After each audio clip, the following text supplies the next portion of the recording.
Hi, everybody. Welcome back to, of all places, the Granby Skate Park in Colorado on the 19th of March.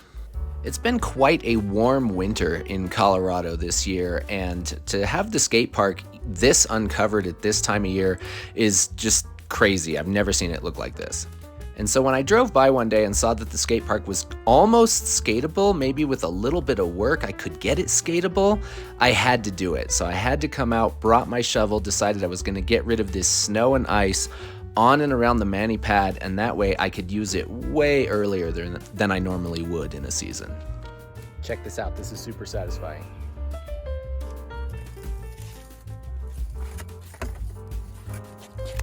I wasn't sure if I was going to be able to break up the ice. In some places it was thick, it was heavy, it was still frozen down to the ground, but I finally got that big slab to move all in one piece, and it was really satisfying to get it to move and then break it up and get it out of there.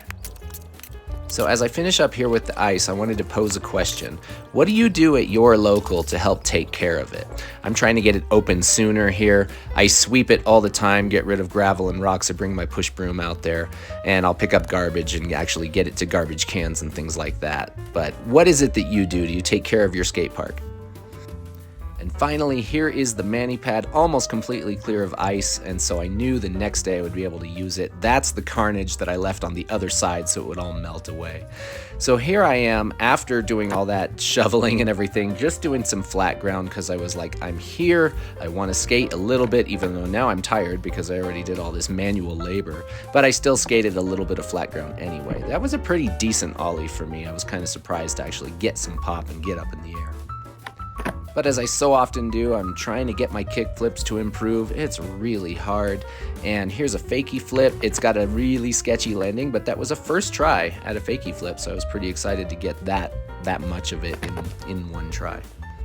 After my experience with all 8 of the basic flip tricks, I've been trying to do some other ones here and there, like a switch heel and a switch flip. I never really got a good one of either of those on this day, but I nearly got a switch flip there.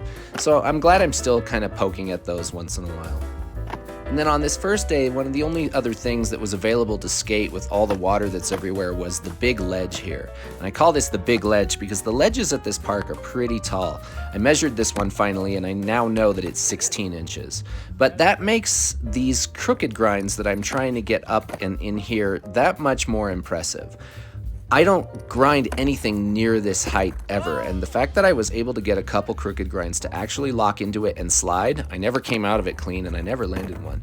But I'm pretty psyched on the fact that I could just get one into the ledge and lock in. Nearly got one right there.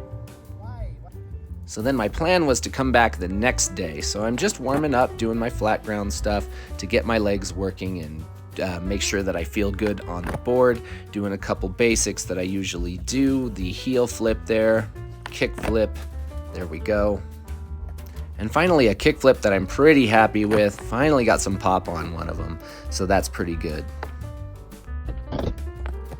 But after the winter season, what is it that I'm really excited about? The mani pad, and I can use it again. There's still some water on the far side of it that I have to dodge when I come off the mani pad, but the fact that I can come out here and rediscover and relearn manuals and nose manuals, I was so excited. I'm only showing the good ones here, but know that it did take a bunch of tries of each one to even get some manuals and like remember what that feels like, what the position is and the balance and everything. The water there is an extra obstacle sometimes. You have to do some extra ollies. So then I wanted to come back this direction off the mani pad because it's dry, and I got a kickflip pretty fast and I was really excited about that. Then came the infamous 1 1/4 flip, and that was a pretty good slam. But that's okay. It's really good that I'm getting kickflips off the mani pad this early in the season. I only started doing this last year around May, got my first kickflip off the mani pad, and now on this day, I got like 5 of them or something like that. I still need to work on them to get them to pop, but this is really, really encouraging for me. Just being forced to deal with the timing of coming off of something with a kickflip is still a challenge, but I'm just so happy that I'm seeing so much improvement. And right here is finally the better kickflip that I got. Finally had some pop and a good catch. I was happy here. And on this last one, I land a little bit heavy on the back foot, but it makes me wonder if one of these days, maybe someday, I could ever do a flip trick into a manual. Who knows, maybe. Then I wanted to get a heel flip as well. I got a few of these, they were a little sketchy, but what I do like about my heel flips is they do pop. And that's so weird that I can pop heel flips but not kick flips, but you know, whatever. And I'm really pleased with this one. The pop was huge. I almost under rotate it, but I kind of grab it out of the air and put it down. So this is a good one for me.